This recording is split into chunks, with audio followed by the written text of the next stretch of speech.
All right, welcome back, Aspire Leaders. I was going to say the number, Jeff, but I have no idea where we're at. So this is the Aspire Mailbag. I'll say like the 30th Welcome to episode the first ever Aspire Mailbag. because This I don't is know what I'm doing. this is a I don't brand know. new idea that we're doing for the very first time today. Thanks for having me on for the very first Aspire Mailbag episode. Of course, I had to have my good friend and Teach Better teammate, the CEO and co-founder of Teach Better, Jeff Gargas, with me. And it feels like it's maybe the first because we haven't done it in a couple It's months. been a while, but I do know like anytime you've ever said the number, every single time I'm like, that's not. Like it It's, always feels way more than it. But do you even have like a guess? Like, I think it's like the 27th or 28th, okay, I was if I gonna was say to I thought guess. somewhere close to 30 because I always felt like it was high, but that makes okay. All I right. just I just Let's rounded up. call it okay to be safe. So in case we've already done this episode, let's call this like this is episode 27.25. Love So it. like if we've already done 27, we're okay. But if we still do 27, like if this is just the 0.25 version, it's it's fine. It's an It'll upgrade. be it'll be fine. It'll be fine. Well, upgrade might not be the right word, but The we're 2.0 here. version of Aspire Mailbag. We're 2 point. We're here. 1.25 version of. You Anyway, went no, you so went the wrong direction, my friend. so Josh, what's the Aspire mailbag?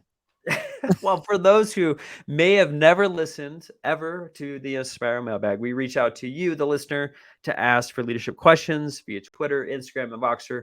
And in the past episodes, we have answered anywhere between 3 to 5 leadership questions. I have 3 questions that I would love to ask Mr. Jeff Gargas, and then I just got one through Instagram that I may throw out to you also. If we have time, we'll see. The mystery All right. question. Instagram showing up. I know in the stories from a good friend of ours. So Okay. looking forward to that. So if you're ready for the questions, we can jump right in. I think I'm ready. I'm as ready as I'm gonna be. Let's do it. Let's You roll. look ready. I feel ready. Okay. Do I sound confident? Because No, but that's another okay. story. All right. So this Yes. one's from Mark Horner, our wonderful friend and admin mastermind teammate here. He asks, "How do I help the increased anxiety of my teachers and students?" I think this is a wonderful topic. This is something I know it's a big one.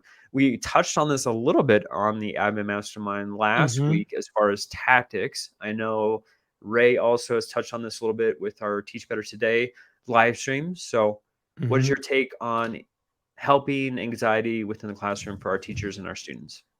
Yeah, I mean, I think not to sound cliche, but I think it really it comes down to environment. Like what's the culture that you're building in your building or your district, your classroom, whatever. Um to give them to one potentially decrease the level of anxiety or decrease the number of things that might cause anxiety, but also increase the opportunities they have um, to address the anxiety, to acknowledge it, and therefore to work through it. And so I think creating that culture of the fact that like it's okay to feel anxious, that it's normal to feel anxious. Um, there are a lot of things here that might cause us to feel anxious and feel worried and whatever like that, and that this is a place where we can talk about that, or we can take the time to get through it, and we can all be stronger together with that. So like that's not an easy solution. That's a long term that takes a while, but I really think if you can find a way to create that environment that allows the tactics and tools and stuff that you can find and ideas you have for handling and addressing anxiety, the first and the foundational piece of that is creating the culture and the environment where it's okay for that anxiety to exist and therefore okay to address it and try to minimize it. And I mean, minimize isn't the right word. I don't mean to minimize it, but to decrease it, right? To lessen the effects that it has on the individual, on the class, on the school, and on the district and on the community. So I think it really goes into like how do we create that foundational environment and culture to allow us to address the problem. Well, I appreciate that folks are talking about it right now and trying to build solutions. I know with our admin mastermind, that conversation was, that they're seeing anxiety and it's increased, especially after the pandemic. So it's something that's more common now. And so, like, what are the strategies that they're putting in place and allowing for students within the classroom. So, they were talking about, for instance, Ray's example of like jumping on YouTube and having the fireplace scene in the background for when kids were working. They're talking about like meditation and yoga, having brain breaks, and then also, soft music, things like that. Kind of creating the mood, but then also trying to make it so that it's an environment that has low stress. And so recognizing it, but then also having an action plan for what that's going to look like in the classroom, where like those things didn't exist, when we were in school, where I think folks are a lot more receptive as far as teachers to, implement that in the classroom. And so, you know, folks not only seeing that there's a problem, but then like, how are we going to work with the students to make sure that that anxiety is lowered? And I Yep. absolutely love that. So, that was a really positive conversation that we had in admin mastermind, and I loved like the resources that were provided for that. Yeah, absolutely. Yeah, you mentioned this like sounds and feel. I know Chad and Ray have both shared. I've had conversations with them. Like they both believe in the power of like the scents, the smells inside the room as Yeah. well, touching all the senses, turning the lights down or changing Mhm. to smaller lamps. I mean, all these types of things that just set a Yep. different feel in the classroom. I think is important. And you think about like stuff throughout the school and the district, just and I know some of the stuff comes off as, I don't know, corny, cheesy, whatever you want, but like those little things, the things that are on the wall, the things that you focus on and that you celebrate are they do hit. Like they may feel whatever, but like they do impact people.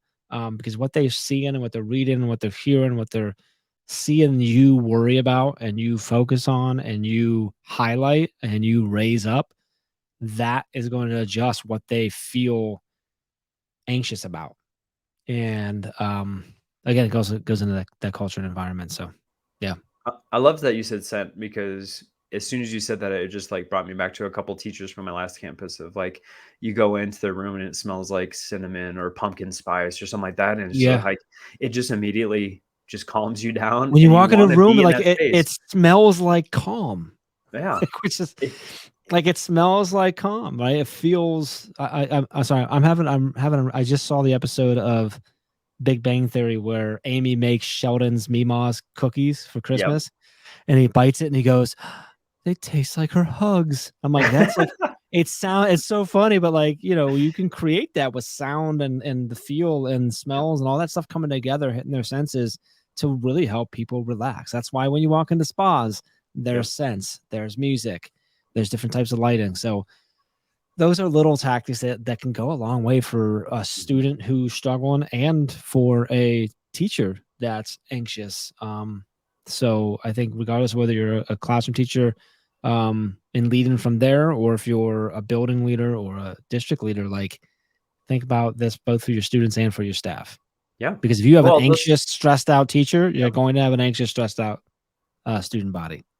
Well, the same tactics that we're talking about in the classroom, you can still do in the staff lounge. You can still do it in the front office. Absolutely. You can do it Or in your own in the office, because if spaces. you're anxious and stressed out, so is everyone else, right? So you may just have to put this all on yourself to get yourself calm down and bring back to a centered ground and to lower your anxiety as well. So Yeah. Oh, I love it. I think we could talk about this much longer about the agreed. Yeah. different senses, but I think these were great solutions, at least a starting point to Hmm. decrease that anxiety that exists within the classrooms. All right, buddy. You ready for Yep. question Let's number do it. two? All right. So this one's from Zach Rondot. He talks about the role of students playing in school leadership. So his question is, how can we incorporate and honor students' voices in decision making that impacts the school? So what are your thoughts? I feel like what I'm going to say is so simple that it doesn't sound like it's accurate, but ask them and then listen. Like I know that seems really Give them a platform. but, like, yeah, like, ask them and then listen to them like that, you know what I mean? Like, obviously, there's certain things you have to play within certain boundaries and restrictions and stuff, but, like, ask them and, like, ask all of them, or give opportunity to hear from all of them, not just the kids that typically raise their hands or the kids that are the captains on the team or on student council, whatever, but, like, talk to the kids.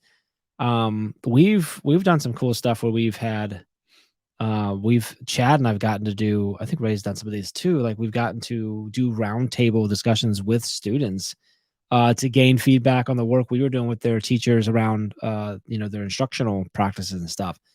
And it was incredibly valuable because we weren't their teacher or their admin. We had no authority over them in any way, shape, or form. So they were open. And we got a lot of powerful feedback and a lot of changes were made because of that. So like they'll tell you, like, they'll speak their mind if you give them the space that they understand that they can speak freely, obviously still respectfully, but like freely and actually give their opinion. But then I think it's just like if you think about when you're leading your staff and you're asking them for their voice and then the decisions you make, if it needs to be both. It needs to be the you have to ask them, you have to listen, then you have to follow through on it. Because if I tell you your voice is important and I listen to you, but no action ever shows that I've listened, then I'm gonna stop giving you. Then like they're gonna stop giving you the answers and stuff. So find opportunities to listen to your students and get their feedback, and then actually put some of that stuff into action and let them know, hey, we heard you. We ask. A lot of you told us X, Y, Z, and so here's what we're doing to do that. This is you leading our school. This is you building this community with us. So I think that's as simplified as that is. But Yeah, no, I think that's spot on. And I'm going to give a couple examples of what we've done in our last campus was, allowing students to have that voice in leadership opportunities. So like, if it was a staff meeting, like we had a student survey that went out. And so instead of the admin team presenting that material to the teachers, we actually had students come in and explain like why the students said what they said. Because I think a lot of times things happen on the campus that the teachers didn't realize. And they were bringing things to light of like, this is an issue and this is why this is occurring on the campus. We also had every committee that we had obviously our staff members on there, but we also had a student component where students would be a part of those. And it didn't matter if you're straight A student or a student that's struggling. Any student that wanted to participate could, and we got a lot of valuable insight from them through that. Obviously, student council is something that's pretty popular in regards to getting student voice, but then we also had student-led committees also where staff was there just to make sure it was a safe environment, but they weren't a part of, making the agenda or dictating, what they're going to talk about. And especially things on like, um, you know, race and some of those like really hard hitting topics that schools have to, really address, to hear the students, and this is secondary obviously, but to hear the students like have a voice in that and to try to combat things that are going on, if it's you know what am I trying to think of, like things like vaping on campus, like there were plenty of students that knew that it was occurring, but they wanted to stop, so they were creating the plan of like how to work through that and to find a solution to make sure that that wasn't happening on campus. And like to have student ownership or, like the TikTok stuff going on, like kids were vandalizing the bathrooms. Well, there were a lot of kids that were upset at that was occurring because they wanted to use that just that right to go into that space and feel safe and not have to witness that. So they were thinking of solutions on how to combat that. So like it's amazing once you give them that forum and that opportunity, just the amazing reflection, the suggestions, the things that they come up with. It's really powerful to sit in and to listen to that. And I think a lot of times we just don't give them enough credit. Like they're too young or they're too immature. They don't possess the skills. But once you give them that forum, amazing things happen during those conversations. I love all that. And I think that you hit on a really good point of the fact that like a lot of times the things that you want to change and get better, so do a lot of the students. At your point, they're possibly already thinking about, maybe they're already mobilizing, and now you can support them, and that's gonna show them that they align with you. I think that's a good thing. So Yeah, I mean, like 90% of the students on your campus are doing the right thing every single day. mhm. And, we are so hyper focused on the ones that aren't doing the right thing. But if you look at the percentage of who that is, it's typically like 5 to 10%. So let's give those Yeah, yeah, 90%, the voice that they deserve in, solving the issues of the campus. Yeah, love it. All right, man. Well, this last question might be controversial. I know whenever it was brought up on our campus, it was something that a lot of teachers and parents had voices concerning. But this is from Alex Valensic. So thank you, Alex, for bringing this up. But his question was, what are your thoughts on the contradictions of school dress codes? And he gave an example here. He said, for instance, shorts allowed, but holes in jeans are not. So what I mean, there's probably a lot more contradictions within the school dress codes, but what are your thoughts, Jeff, on this question? So, yeah, I don't know. Like that I'm one, gonna I'm throw laughing this at up that to one you, because I'm not like, me. well, because like that one's a good instance because like I'm sure that's the actual example. That's not just made up, but like, why? Why can't? What is some kid having holes in their jeans, or for that matter, a teacher having jeans with holes on? Oh, a teacher with jeans on? Oh man, that's crazy. But a teacher with jeans on that have holes in them. How does that actually negative impact anything at all? It doesn't. Like that's the answer. It doesn't unless someone makes it. And so I think when it comes to dress code, for me, it's a lot. It's really important. Like I think a lot of them are just because they've been there or one specific instance happened, so they changed everything, which I think you really have to look into. I think you really got to look into like why is this part of our dress code? Like, can we give an actual honest answer? Like, why is this thing part of our dress code? And does that actually make sense for either creating or maintaining a safe environment for students? And that's pretty much it. Safe, like safe and I mean appropriate, but like that's such a appropriate, such a like a very like relative term. But like I can understand things like, all right, let's not have clothing on that has profanity on it, depiction of violence, things of that nature. But like outside of that, like you know, I think there's a lot. I think it's pretty well documented that a lot of dress code things also target young girls, Yep, and not for the right reasons. yep, So I think it's really important, regardless of what it is to really look at your dress code and say, okay, like is this actually like what is our actual purpose for this? Why is this actually here? And the contradictions I think are really easy to see in a lot of cases too.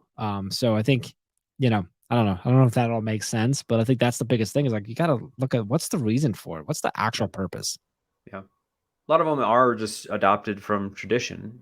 Yeah, I think Coming so. from a state from Texas, like, Mhm. like as a coach, like we had to have, short hair and no body piercings or ear piercings. And like they had all these rules Mhm. for coaches, but then they didn't have anything for tattoos. And I was like, okay, so I can have tattoos everywhere, but I can't have long hair or I can't have a beard. Like just some of these like outrageous things. Like, what does that got to do with me being an effective coach? Like, I just Mhm. didn't understand. And so, that was a big conversation. Of course, like over the span of like, the 5 years that I was coaching, went away because so many Yeah. people pushed back.